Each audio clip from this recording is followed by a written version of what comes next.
Okay, so let's get on with this. Hopefully the glitch has been fixed. So stem cells. Now, what are stem cells? Right, stem cells are a type of cell in the body that has the potential to differentiate into any other cell type. So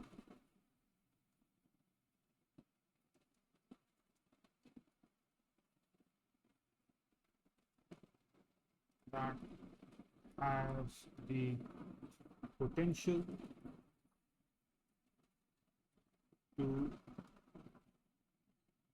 differentiate into any other cell type. Now, obviously, right, it's not just one cell, there's a group of cells. And so the story begins at fertilization. Right, so when the male and female gametes combine,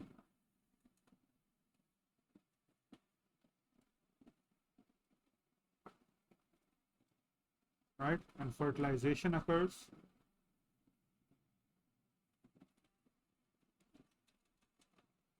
and what you have is the formation of a zygote. Right, so you have these haploid cells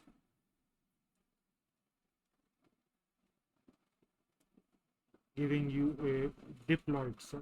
Right, so just a recall from right your O level or IGCSE, haploid cells have half the number of chromosomes, right, whereas a diploid cell has the full number of chromosomes. That's one way of saying. And once the zygote is formed, zygote,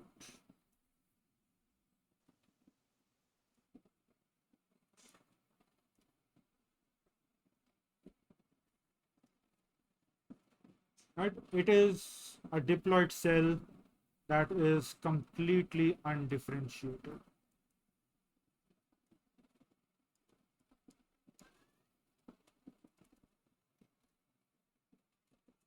Right, so it is just a cell that has all the genetic material that would make up a new individual, right? Half coming in from the mother, half coming in from the father, and it is not specialized at all. Right, this begins to divide into a mass of cells, right? So 1 to 2, 2 to 4, so right, keep doubling that up to the stage where it's called a morula. Right, and up till this stage it is still unspecialized. So it still has the potential of becoming any cell, and that there's a term for that which is called, right, totipotent. So a totipotent stem cell is, right, one that has the potential of forming any specialized cell, of differentiating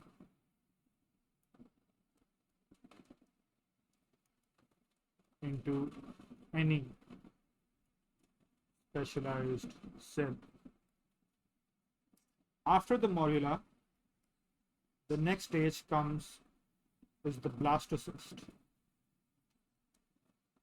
Right, and what happens is that certain cells, right, form the placenta from the blastocyst.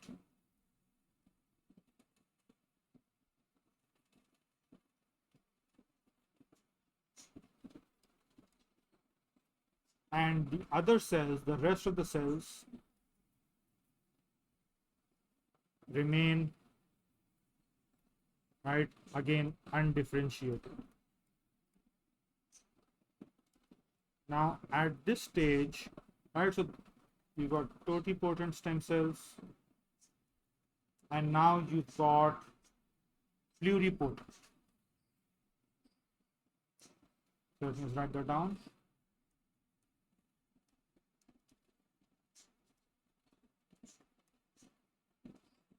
stem cells.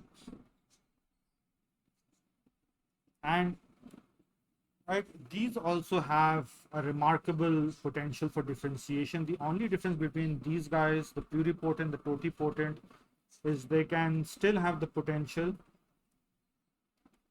to differentiate into any specialized cell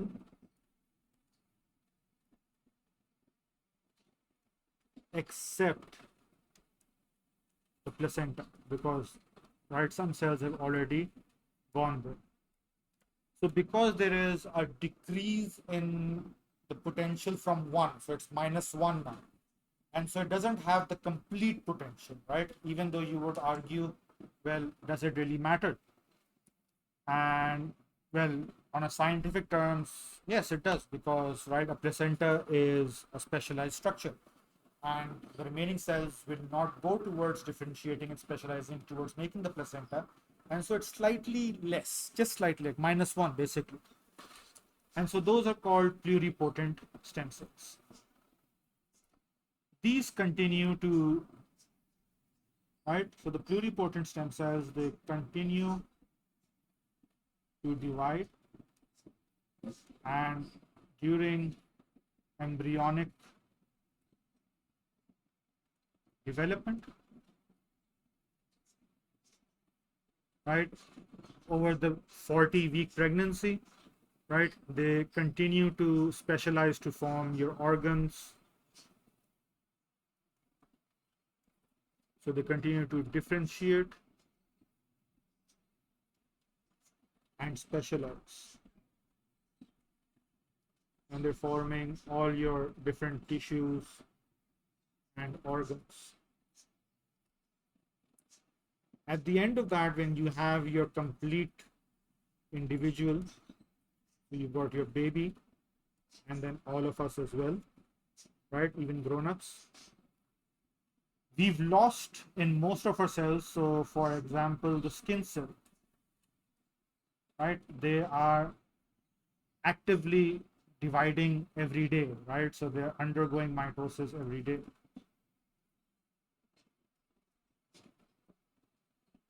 But they have become committed, right? Skin cells can only divide into more skin cells.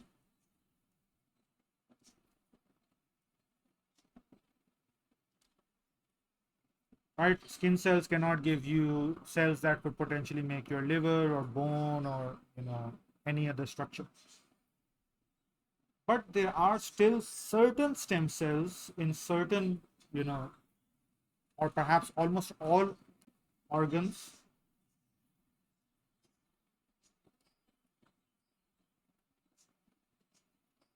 have some stem cells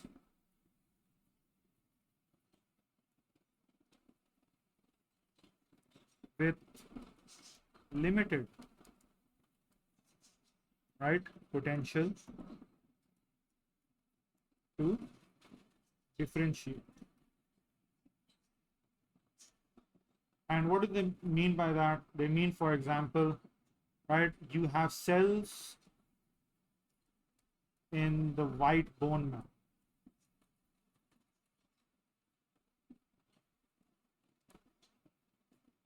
And these stem cells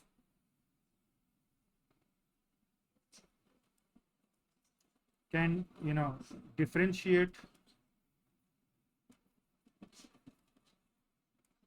into blood cells. So you've got the red blood cells, obviously, and the white blood cells, and the different types of white blood cells. And so there's still some potential, because they all, each different cell type is a different specialized class. And so you've got your lymphocytes and phagocytes, and within the lymphocytes and the phagocytes, you've got your B cells and T cells and neutrophils and natural killers and all of those. You only have one type of red blood cell, obviously. So these guys still have some potential left in them, so to speak. And so they are then called multipotent.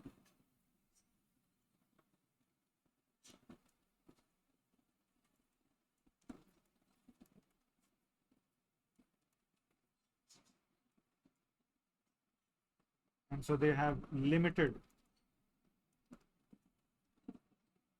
potential for differentiation.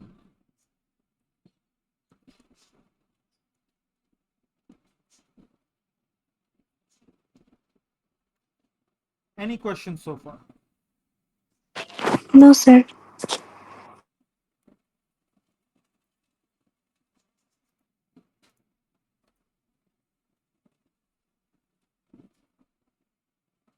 So now you know that there are three different, like you could say, categories of these cells, right?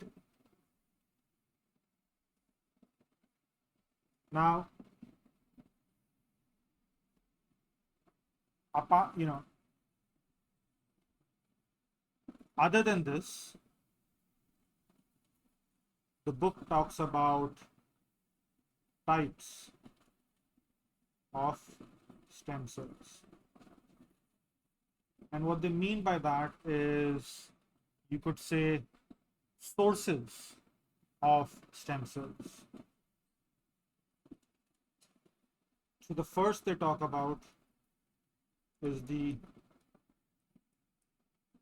embryonic stem cells.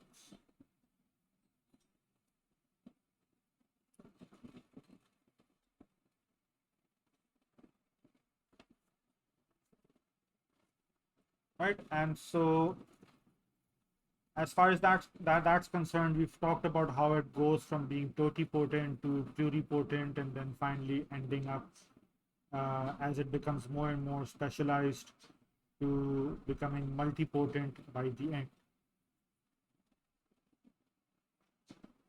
Right? So there's nothing much to talk about there, it's just a repetition. Then they talk about umbilical cord stem cells.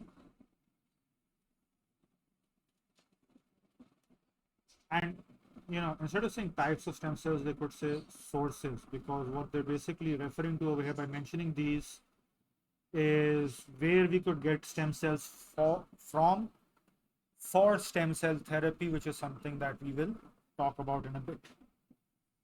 So umbilical cord stem cells, and what do they want to say with that? So, right, they say that the blood from the placenta and the umbilical cord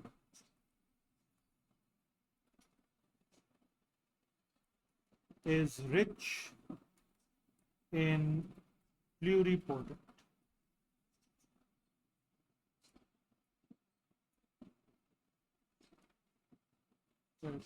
Getting that wrong. Pluripotent stem cells. Right? And so why is that important? Well, that's important because those stem cells can be used for stem cell therapy later for that particular individual or members of the family of that individual. So can be used for stem cell therapy later in life.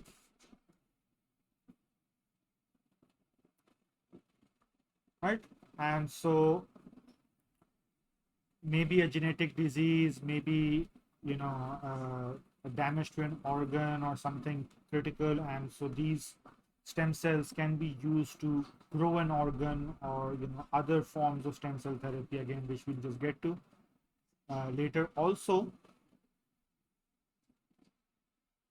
Right? Perhaps you can detect diseases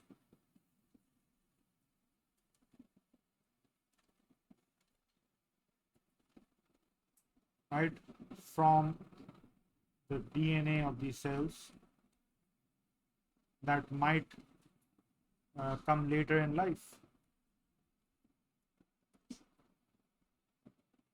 The example they've given is for leukemia, blood cancer. And so they say that precursor cells of conditions like leukemia are already present in the blood at birth.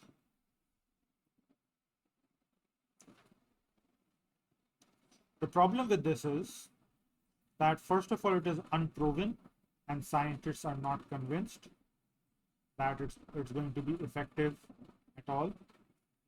And plus, right, there's no,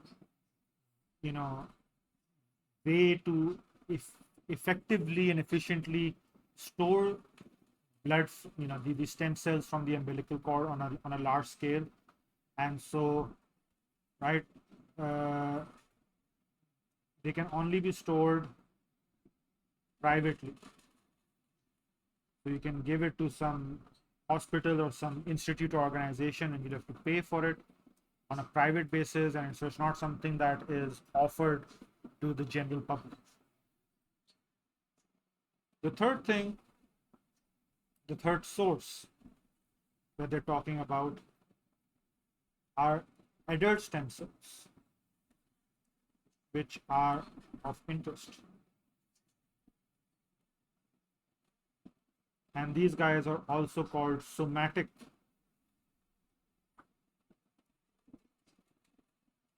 stem cells.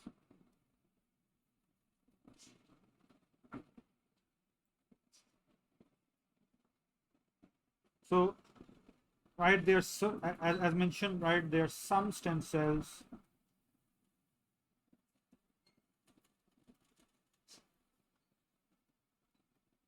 that remain undifferentiated, right, in adults, and they are found perhaps in almost all organs or all tissue.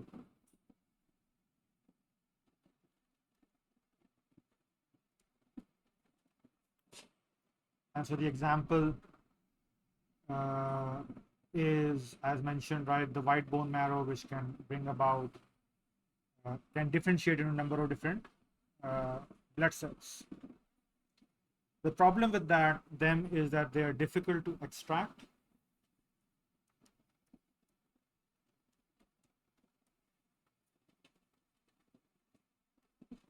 And also, right, obviously the range is limited.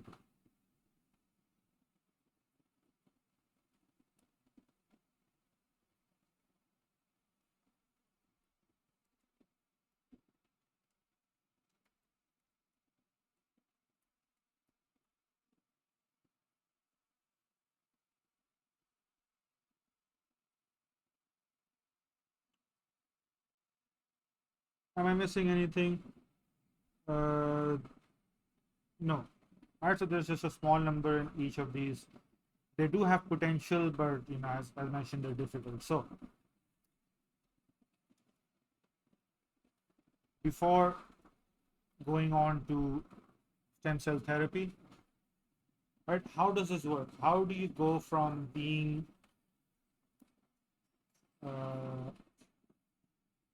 write that down, development of an organism? So how do you go from being totipotent to pluripotent to multipotent, and right, some cases, right, very, very limited? And basically, how do cells specialize?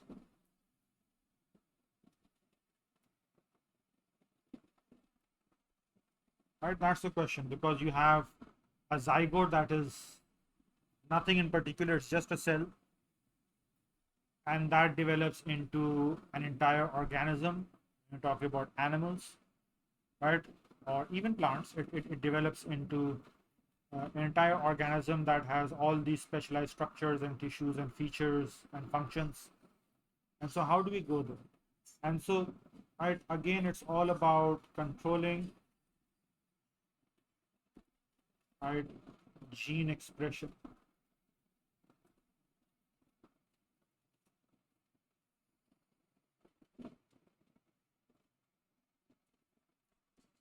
So during the course of development, changes to DNA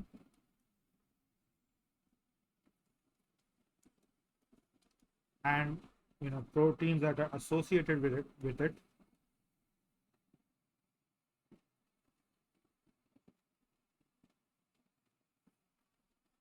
that's what helps either express genes or keep them silenced, so they're not doing anything, right? And so obviously the zygote has all the genes, so they are, right, there is a very complex system at play, right, of check and balance and control. And during the development, which gene needs to be expressed, and certain cells need to differentiate into one type and others to another type, so different genes are being expressed in different cells for specialization to occur. And right, as the individual grows, right, those genes can later be silenced. And so that's basically how specialization and differentiation occurs, right? So changes in DNA, right? So an example of that is the hemoglobin, right?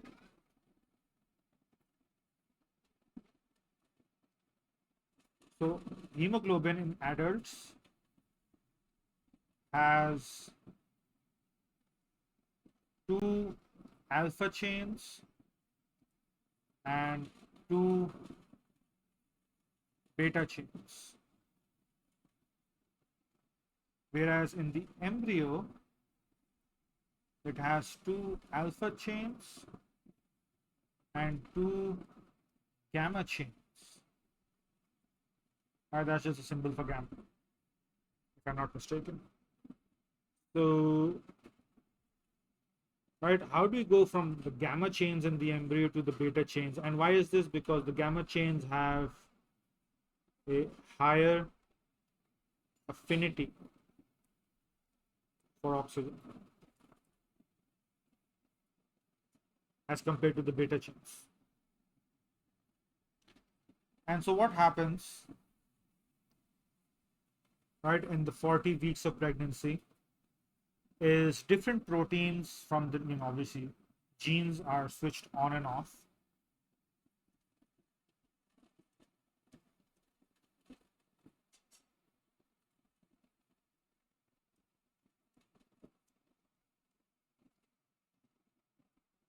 Basically meaning that the expression is controlled.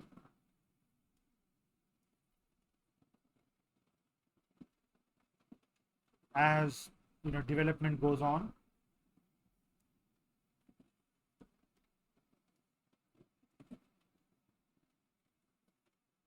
And so the expression of the hemoglobin genes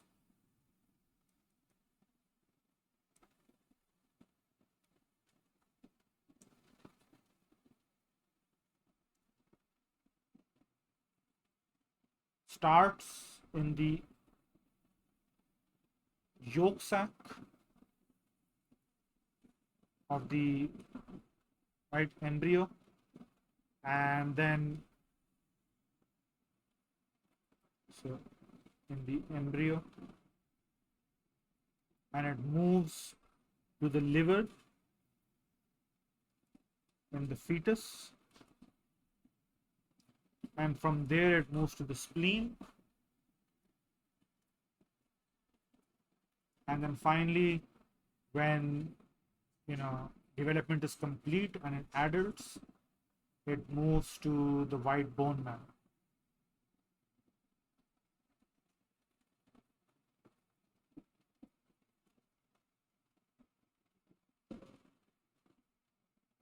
So the development is completed.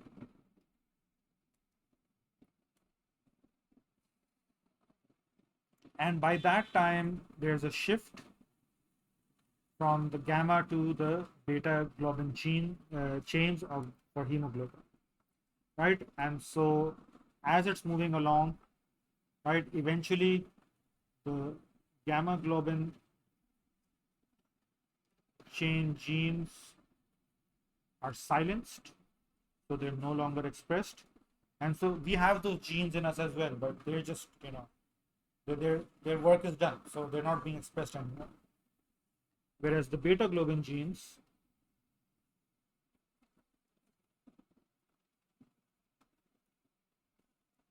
are activated, let's say.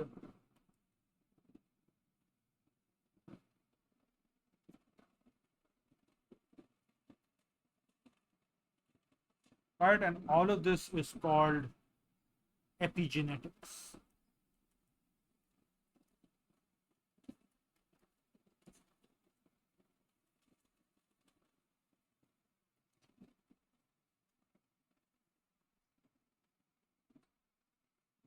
So what kind of mechanisms are at play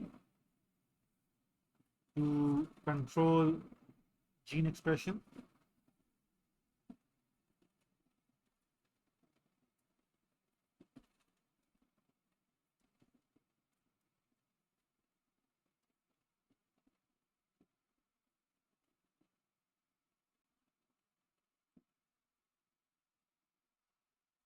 You have,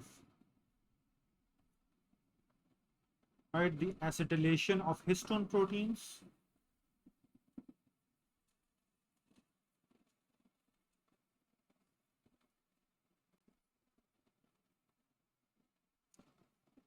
So DNA methylation, right, histone modification in general,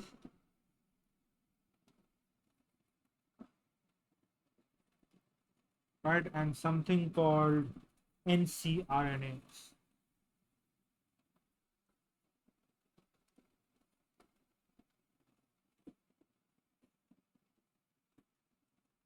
Right, and obviously you've got transcription factors.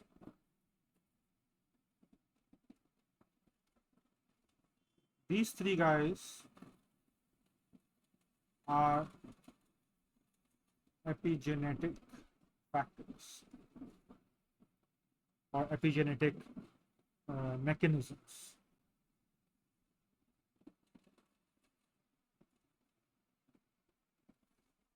And then you've got transcription factors, which is different, so it's not epigenetic. They've given you a list in bullet points of particularly what's happening in the shift from the gamma globin to the beta globin gene. So there's acetylation of histones that activates the gamma globin gene, and then DNA methylation that silences the gamma globin genes later. There's also histone methylation, right, that complements DNA methylation. The ncRNAs basically means non-coding RNAs, and a number of transcription factors. Right, so the NC means non-coding. What they do and how they work isn't clear, but there's something that's been identified. Any questions? No, sir. Okay, so since we have time, I am going to continue into chapter 3C5, right, which is the uses of stem cells.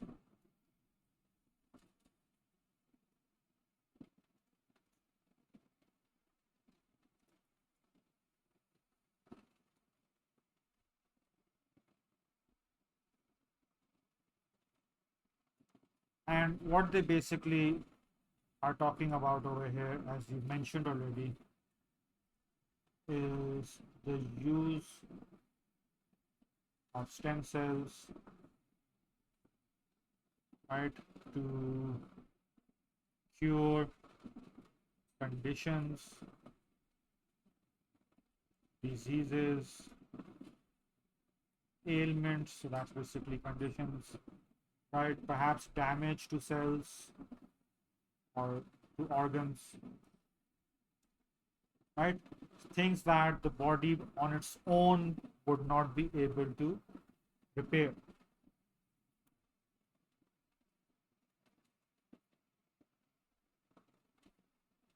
So I'm going to try and summarize this, right? Because there's a bit of repetition.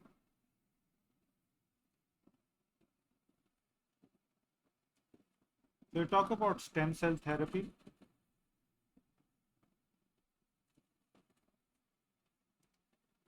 And what that is basically is taking uh, initially, right? So taking stem cells from embryos,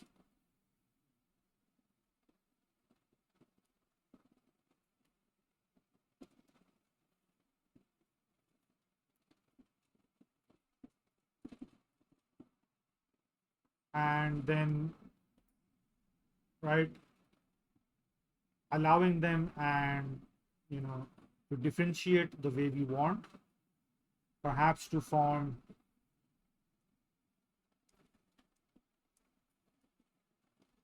an entire organ or specific tissue. And with that, you know, they can either grow the entire organ and then, you know, conduct an organ transplant, or, right, they could insert that tissue or those stem cells into a diseased or damaged part of the body,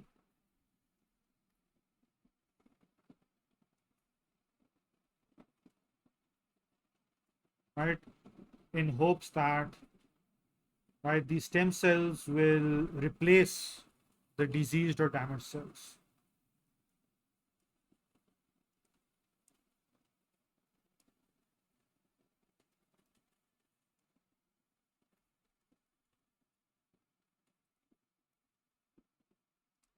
An example of disease cells are, for, you know, you've got Alzheimer's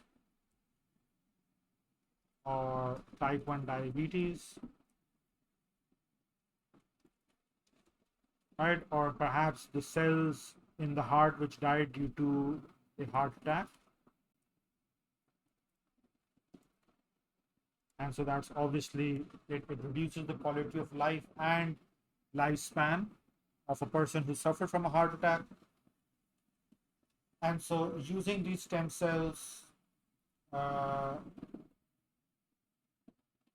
putting them into the heart might help replace the ones that have died, and then restoring proper functionality and full functionality of the heart. The sources, right, so the primary source is, right, the embryo, so embryonic stem cells. They have the most potential, and in many countries they are used, but in other countries the research and use is restricted, right, due to various reasons. So there are ethical concerns, such as, well, you know, you're using cells from the embryo, which is basically the child of two parents that are perhaps not related to you, and so you can't just go around messing with people and, you know, humans and their DNA, and, right, taking what you want. And then their religious concerns and practical concerns. So those are listed in the book. You can take a look at them. I'm only focusing on the gist and the salient features, not going into detail. As I mentioned, there's a bit of repetition here in the chapter, and it's pretty easy overall anyway. Right, then you've got therapeutic cloning. So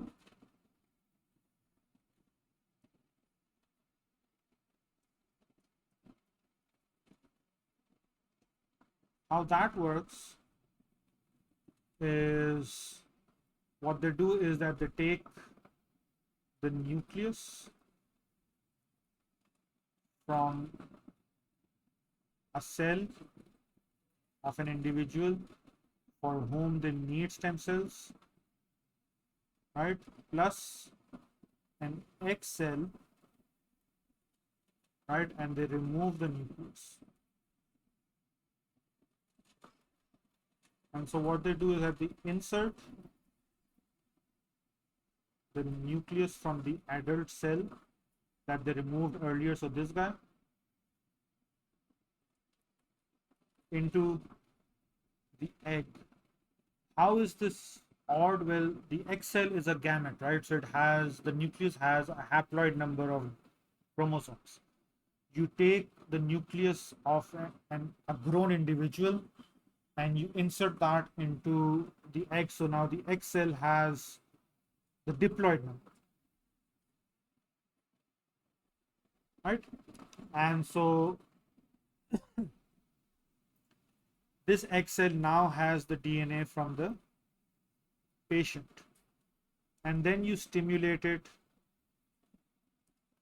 to divide, and so you potentially get, right, a group of stem cells.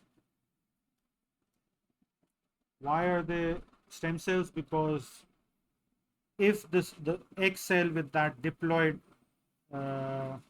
nucleus is dividing, it's not dividing into anything particular, it's just more, right, the ovum was initially undifferentiated, and so you've got this group of undifferentiated cells, right, and then those stem cells can be cultured to grow into the required tissue or organ. So now you've got stem cells, and these can be cultured to grow into required tissue or organ.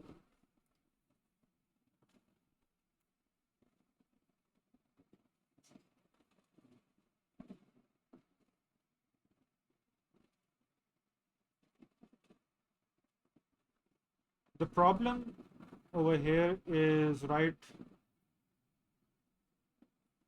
the ethical concerns, there is difficulty, controlling the differentiation is difficult, so you don't necessarily get what you want, right? The benefits are that if it works, right, for example, someone needs a kidney transplant and you manage to develop a kidney using stem cells, and because the nucleus was from the cell of the patient itself, and so the kidney cells would have the markers of the patient, right? So it won't be rejected, because what happens with regular organ transplant is, even though you try and find someone who is very close to and matches the, the blood and the antigens and everything of the patient, there is still a very high risk of tissue rejection, and so the body's immune system starts attacking that new organ, and so the person for their entire life will have to take immunosuppressants, and they will live the rest of their life with a compromised immune system, which would make them susceptible to other diseases. Okay.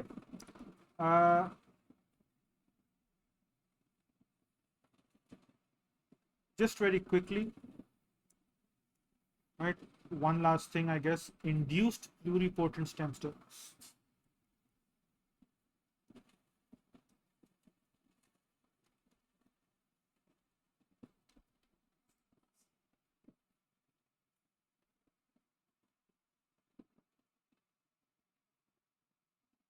So what a team of researchers in Japan did is that they took some cells and they reprogrammed them to become pluripotent. So they took regular cells and they did this with mice.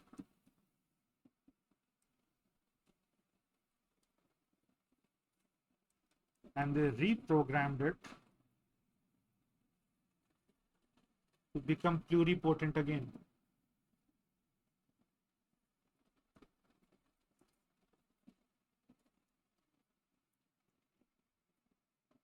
Right?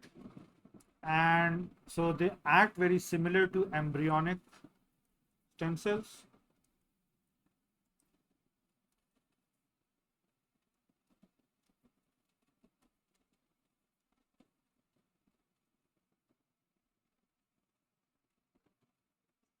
And of course, they can develop into different tissues and different types of cells. So there's no risk of rejection. There's no ethical concern in this case as well because it is the organism's own cells. The only major problem perhaps is with stem cells in general and the induced pluripotent stem cells. And these guys are called IPS cells with a lowercase I.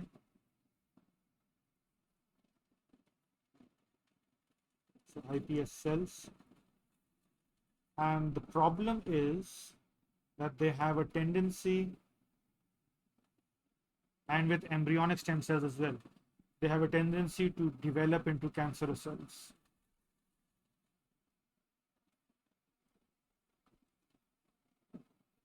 Primarily because you can't really control how they're differentiating in the body. You put them into the body, they do the job, but then they go out of control. Or even embryonic stem cells. The problem with the induced pluripotent stem cells is because you took regular cells, you took them back to being pluripotent, and to do that, you tinkered with genes that are associated with cancer, right? Because cancer is the rapid division of cells, and so to make them divide and go back to being pluripotent, you tinkered with those genes, and so it runs the risk of developing into cancers, and it has happened in the past, right, with whatever trials they've done. So cancerous cells. So yeah, and so right, they've given a list of different diseases that where stem cell therapy could work, and success and ethical questions about each, religious questions and concerns and all of that. So it's just tough to read through. There's nothing technical. There's nothing so much scientific perhaps about it. If still after reading you have any questions, you can bring them up later. So yeah, and we've covered 2 chapters today, and tomorrow I guess we'll get into talking about DNA, well, nucleic acids. Any questions? No, sir. All good? Yeah, alhamdulillah. Okay, so I'll see you tomorrow then, inshallah. Inshallah, sir.